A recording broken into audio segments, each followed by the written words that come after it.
Olá, muito boa tarde para você. O Pauta Aberta desta terça-feira, dia 8 de março de 2022, está no ar. Dia Internacional da Mulher. Então, para você, mulher, neste dia especial, um abraço muito caloroso, as melhores energias, muita saúde, todo o nosso carinho e admiração neste dia também, que é tão importante, né? E de homenagem justa a todas as mulheres. Vamos a partir de agora, então, com os destaques desta terça-feira. No 13º dia de conflito, de invasão russa à Ucrânia, corredores humanitários partindo de 5 cidades são abertos num cessar-fogo temporário das tropas russas. Foi a chance para milhares de ucranianos deixarem o quanto antes as áreas mais perigosas de combate. No primeiro dia da declaração do imposto de renda, instabilidades no programa da Receita online atrapalharam a vida de quem queria logo se livrar deste compromisso com o leão. E neste Dia Internacional da Mulher, o Pauta Aberta começa a exibir uma série muito especial, O que Elas Querem. Na primeira reportagem, a história da médica brasileira que em 2 dias descobriu o sequenciamento genético do coronavírus.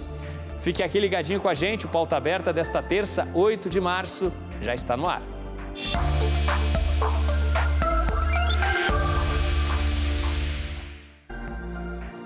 Alguns momentos de pausa nos ataques das tropas russas sobre a Ucrânia e a liberação dos tão solicitados corredores humanitários. Este 13º dia da invasão das tropas de Vladimir Putin foi marcado por esta ligeira trégua. Um pouquinho de esperança, né?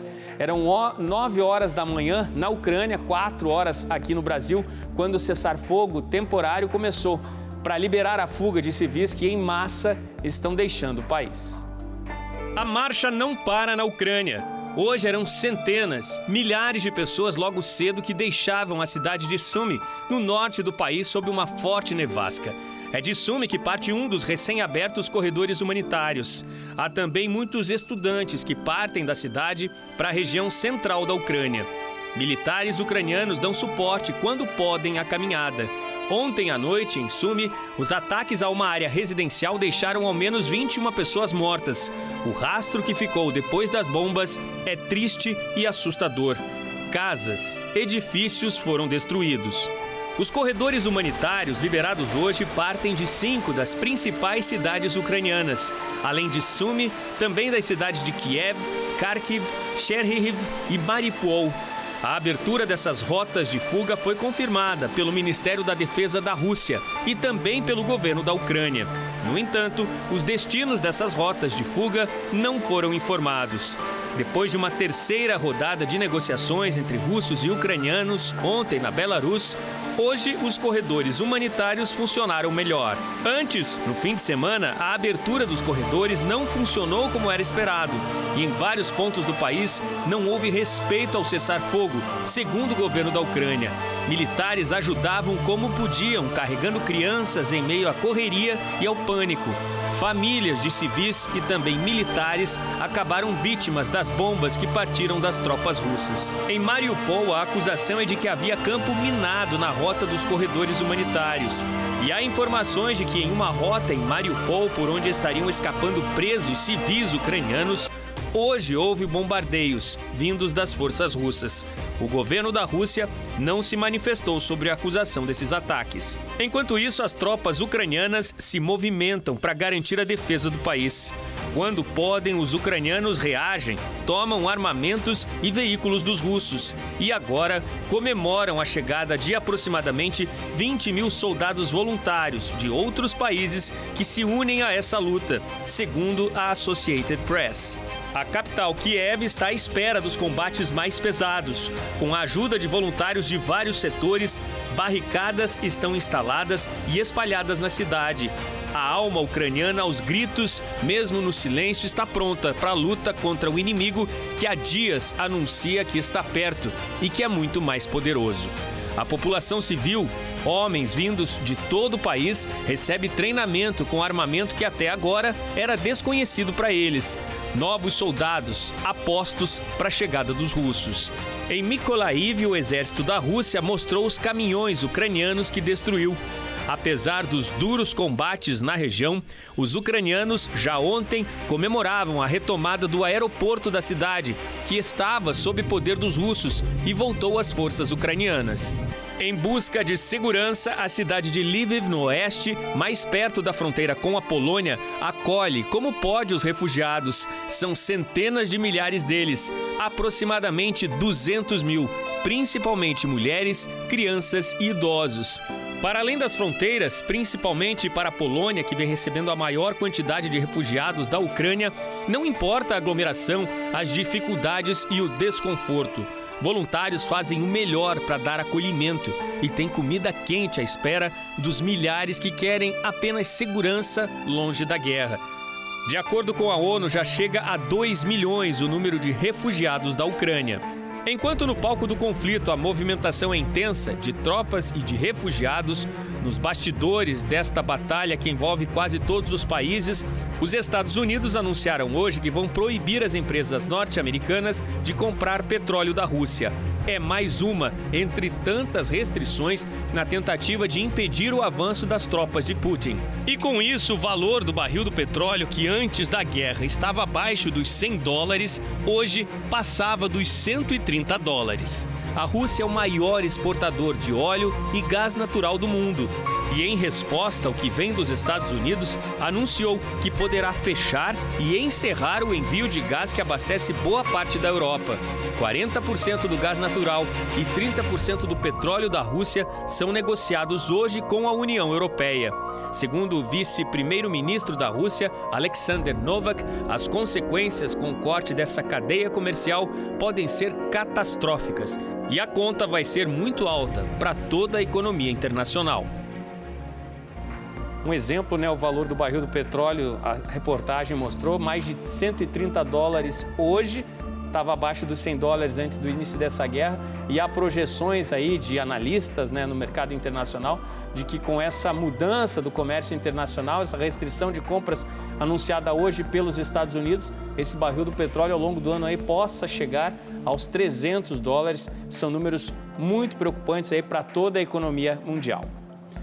E daqui do Brasil, já partiu uma ajuda importante aos refugiados ucranianos. Um avião da FAB, a Força Aérea Brasileira, que ontem já tinha deixado Brasília, decolou agora há pouco de Recife com destino à Polônia. A missão leva mais de 11 toneladas em itens para ajuda humanitária. E vai trazer do leste da Europa brasileiros e também alguns refugiados estrangeiros que conseguiram escapar da área de conflito. O avião vai carregado com ajuda humanitária para os ucranianos e deve chegar a Varsóvia, na capital da Polônia, na quarta-feira. A aeronave leva mais de 11 toneladas de ajuda humanitária, que incluem 50 purificadores de água, 50 kits voltaicos com painel solar, além de alimentos desidratados e remédios. Pelo menos 64 pessoas devem voltar no avião, entre brasileiros, ucranianos e um polonês. 6 cães também estão na lista e devem embarcar para o Brasil. A viagem da esperança, para tantos refugiados aí que finalmente vão estar de volta dos familiares aqui no Brasil. E aqui no Brasil, o primeiro dia de entrega das declarações do imposto de renda não foi fácil para aquelas pessoas que queriam se livrar logo dos compromissos com o leão. Milhares de contribuintes relataram as dificuldades que tiveram para baixar o programa da Receita. Até às 5 horas da tarde de segunda-feira, mais de 130 mil contribuintes acertaram as contas com o leão. O número, no entanto, é menor do que em 2021, quando mais de 430 mil entregaram. Neste ano, a Receita informou que houve instabilidade no programa que gera o imposto. Por conta disso, os contribuintes tiveram dificuldades em baixar o aplicativo. Agora, o sistema está normalizado. Além dessa dificuldade, o programa foi disponibilizado pela Receita somente no primeiro dia do prazo de entrega. Em anos anteriores, era liberado antes. De acordo com o Ministério da Economia, essa foi a razão para o menor número de declarações entregues no primeiro dia deste ano. O prazo já está em vigor e segue até o dia 29 de abril. A expectativa é de que mais de 34 milhões de declarações sejam entregues até o fim do prazo. A produção de veículos leves e pesados no Brasil fechou o primeiro bimestre do ano em queda. Um dos motivos, os efeitos causados à economia com o avanço da variante Ômicron. Mais de 311 mil unidades foram produzidas, o que corresponde a um recuo de 21,7% em relação ao mesmo período de 2021. As férias coletivas de janeiro, além do fornecimento irregular de peças atrelado à desaceleração das vendas nesse começo de ano, são alguns dos responsáveis pela diminuição. Na comparação entre os meses de fevereiro, a queda é de 15,8%. Os dados foram divulgados hoje pela Associação das Montadoras. O segundo mês do ano terminou com 129.300 veículos leves e pesados emplacados, e as vendas destes automóveis caíram 22,8% na comparação com o mesmo mês de 2021. Os dados têm base no Renavan, o Registro Nacional de Veículos Automotores, e na FenaBrave, a Associação dos Distribuidores. Embora o retorno dos funcionários às linhas de produção no último mês tenha levado a uma melhora na escala de produção, o cenário ainda não é animador. A crise no fornecimento de semicondutores persiste e, devido à guerra na Ucrânia, a melhora deve demorar. Ao lado dos revendedores, há a expectativa de melhoria nas vendas com a redução da alíquota do IPI, o Imposto sobre Produtos Industrializados, que resulta em descontos entre 1% e 2% sobre os preços dos carros, com variações de acordo com a faixa de tributação em que o veículo está inserido e a disposição das marcas em conceder abatimentos. Apesar do cenário pouco favorável à comercialização de carros devido à alta dos juros e à disparada do petróleo, a redução dos valores pode ajudar o mercado automotivo a se recuperar após um início de ano ruim. E no combate à Covid-19, cientistas identificaram 16 novas variantes genéticas em pessoas que desenvolveram os sintomas mais graves da doença. O estudo detalhado foi publicado esta semana. A expectativa é que esse estudo ajude os pesquisadores a desenvolverem tratamentos para pacientes muito doentes. Os resultados sugerem que as pessoas com Covid grave têm genes que as predispõem a 2 problemas: falha em limitar a capacidade do vírus de fazer cópias de si mesmo ou inflamação excessiva e coagulação do sangue. Os cientistas disseram que as descobertas publicadas na revista Nature poderão ajudar a priorizar os prováveis tratamentos que podem funcionar contra a doença. Com o tempo, as informações podem até ajudar a prever quais pacientes tendem a ficar gravemente doentes. As novas descobertas também podem ajudar a orientar os cientistas na busca por medicamentos existentes que possam ser úteis no tratamento da Covid-19. E agora, no início da tarde, chegou ao Paraná mais uma remessa de vacina contra a Covid para as crianças. Esta é a 9ª remessa de vacina da Pfizer-BioNTech para o público infantil. As doses estavam previstas para chegar agora no início da tarde no aeroporto Afonso Pena, em São José dos Pinhais.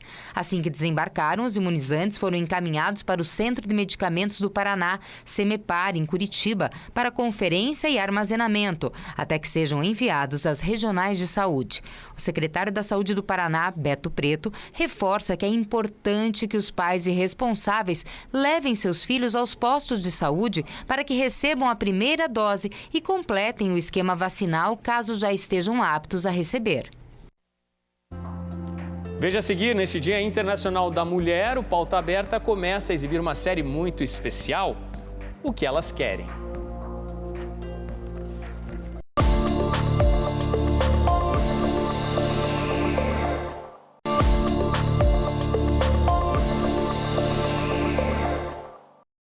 Pauta Aberta está de volta para esse segundo bloco. Falamos ao vivo para todo o país. São 5h11 da tarde agora.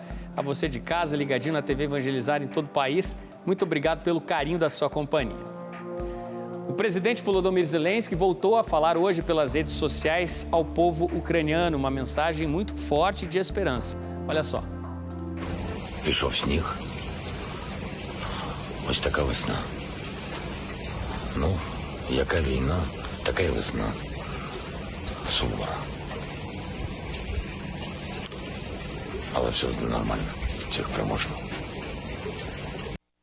Mensagem de otimismo. Eu quero chamar agora, aqui no nosso telão, o Jucinei Cardoso, que está sempre analisando esse momento tão difícil da nossa história, Jucinei, muito boa noite para você aí na Itália, Você que é nosso correspondente aí, trazendo todas essas notícias do conflito da Ucrânia aí. Acabamos de exibir aqui, uma mensagem muito forte do presidente Zelensky e queria repercutir isso com você porque ele Inclusive, analistas internacionais comentam muito, né? Ele era uma figura secundária, um coadjuvante aí entre os líderes europeus até o início dessa guerra, com a posição que ele adotou, né? Inclusive, a Rússia esperava, muitas pessoas explicam isso, o governo da Rússia esperava a fuga dele o mais cedo possível, né, para se proteger, mas ele continua em Kiev, na capital, muitas vezes as mensagens dele são de lá, e ele levando a mensagem, né, de força a todo o povo ucraniano e de esperança também.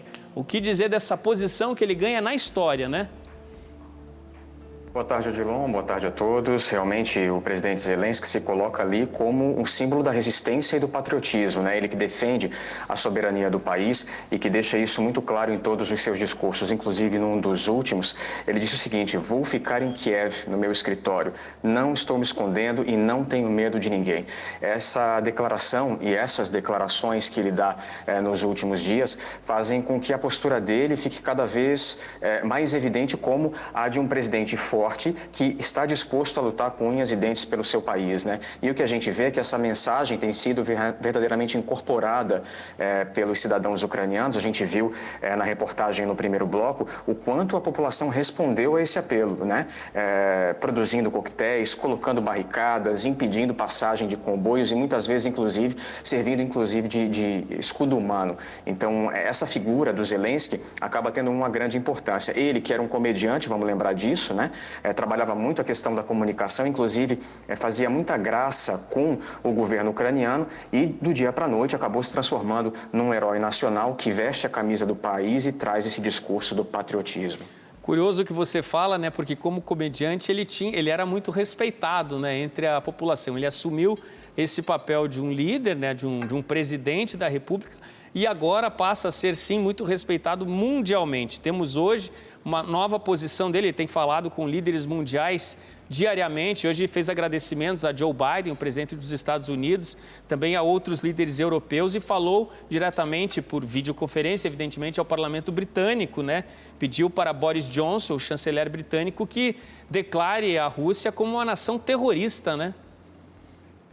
E essa declaração tem muito impacto, né? Mostra o esforço do governo ucraniano no sentido de fazer tudo o que é possível para evitar a aproximação do inimigo e para fazer com que a Rússia tenha um desgaste natural da sua figura que já vem se percebendo nas últimas semanas, né? Inclusive, durante essa manifestação em que ele conversou com o parlamento britânico, ele insistiu, Odilon, numa fala que ele já trouxe dias anteriores, que é sobre a implantação de uma zona de exclusão aérea. Só para o nosso telespectador entender, essa zona de exclusão, traduzindo em miúdos, seria como o fechamento do espaço aéreo ucraniano para aeronaves russas.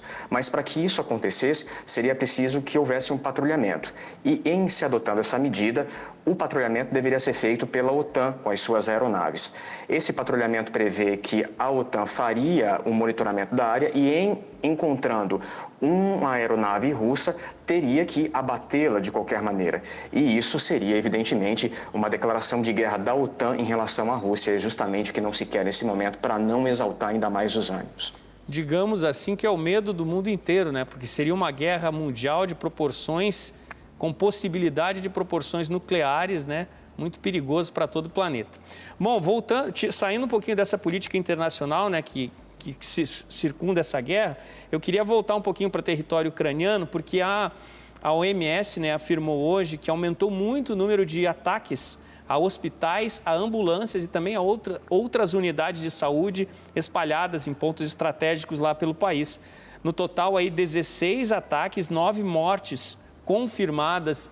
Também uma situação de muita preocupação, porque com esses ataques há também a perda de material essencial, né, para o tratamento de tantos milhares de feridos nesses ataques russos que ocorrem na Ucrânia. Esse alerta da Organização Mundial da Saúde, Odilon, vem sendo feito desde o primeiro ataque, que foi considerado o mais letal e que resultou, inclusive, na morte de 6 profissionais, sendo que 11 permaneceram feridos. Isso somente no primeiro ataque. E a partir do momento em que o primeiro aconteceu, outras situações foram verificadas pelo governo ucraniano com o bombardeio de estruturas que são importantes. Inclusive, o ministro da Saúde da Ucrânia disse que 34 hospitais no total foram fechados desde a invasão russa, porque tiveram prejuízos em função do bombardeio e não tinham condições de funcionar. Inclusive, a OMS destacou aí que esses ataques a instalações de saúde ou a trabalhadores da área violam o que eles chamam de neutralidade médica e violam, inclusive, o direito internacional humanitário. Então, a gente está aí numa outra situação limite envolvendo profissionais que estão ali justamente para poder ajudar a população e os militares no momento em que mais precisa, né? E essas forças internacionais, né, também elas fazem um esforço para garantir esse abastecimento básico aí de medicamento, de acordo com informações aí, vacinas infantis e oxigênio são hoje consideradas as prioridades, né, para serem encaminhadas aí na Ucrânia para garantir o básico do atendimento. Agora, voltando, Juracy, para a questão da política internacional, né? O presidente Biden hoje, em discurso, proibiu as empresas norte-americanas de fazerem a compra de petróleo russo. É uma situação que aperta o cerco contra a Rússia, torna muito difícil a situação, porque diminui as receitas para a Rússia e já tem um contragolpe anunciado por Vladimir Putin, né? Logo em seguida a essa declaração de Joe Biden. Essa é uma estratégia para enfraquecer a economia russa, como todas as outras sanções que já foram anunciadas, não só pelos Estados Unidos, mas também por outros países. E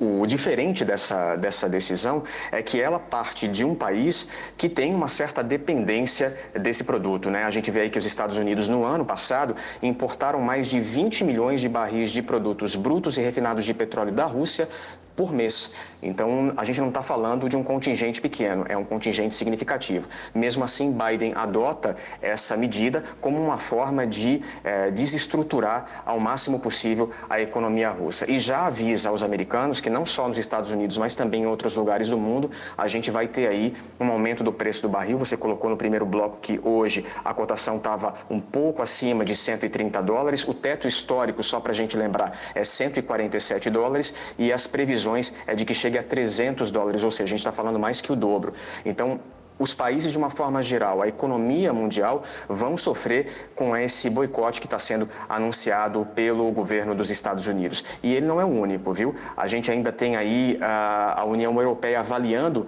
essa possibilidade, ainda não definiu isso em 100%, e o Reino Unido também anunciando a interrupção dessa importação.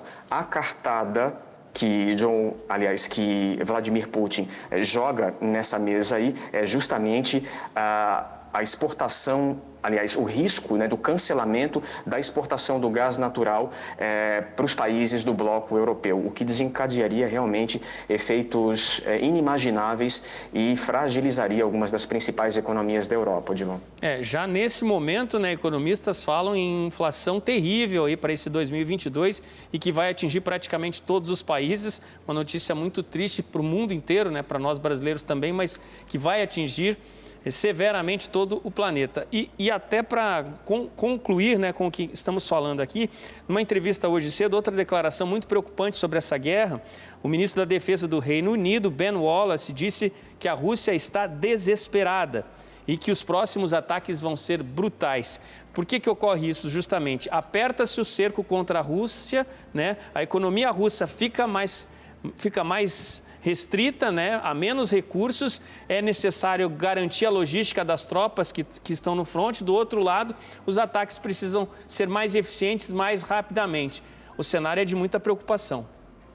Muita preocupação, especialmente porque num contexto como esse, Odilon, o que acontece? Se o inimigo se sente acuado, ele ataca para se proteger. Foi justamente essa estratégia adotada por Vladimir Putin no começo das invasões. O medo, o temor ali era de uma possível entrada da Ucrânia já anunciada de alguma forma para a OTAN, o que abriria o território ucraniano para tropas americanas e aproximaria essas tropas do território russo. Essa ameaça fez com que Vladimir Putin fizesse a decisão pela invasão invasão da Ucrânia, e se ele se sente mais acuado nesse momento em que todo mundo está contra a Rússia e todos os países adotando todas as medidas possíveis para sancionar essa ação, aliás, para se contrapor a essa ação da Rússia e fragilizar a economia, o que a gente pode esperar de Vladimir Putin é uma reação cada vez mais importante, mais catastrófica. Tá certo. Jucinei Cardoso nos trazendo ao vivo da Europa todas as atualizações aí, né, e das repercussões do que ocorre com essa guerra, com essa invasão russa à Ucrânia. Bom, agora chegando, né, na reta final do nosso jornal, eu quero convidar vocês à nossa homenagem, né, ao Dia Internacional da Mulher. O Pauta Aberta começa hoje a exibir uma série muito especial. Na primeira reportagem, Esther Sabino, a brasileira que em 2 dias descobriu o sequenciamento genético do novo coronavírus.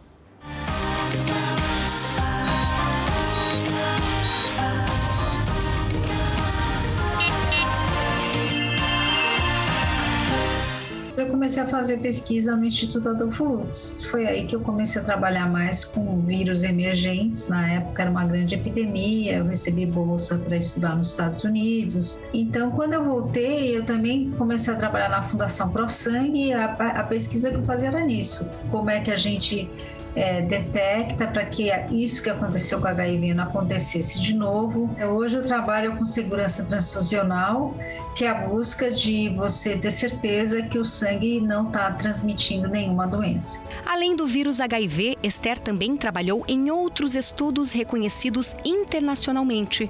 O sequenciamento genético do vírus da Zika, doença transmitida pelo mosquito Aedes aegypti, foi capa de uma das publicações científicas mais prestigiadas do mundo. Mas mesmo com tantos desafios na carreira, a Esther ainda iria enfrentar mais um, o novo coronavírus.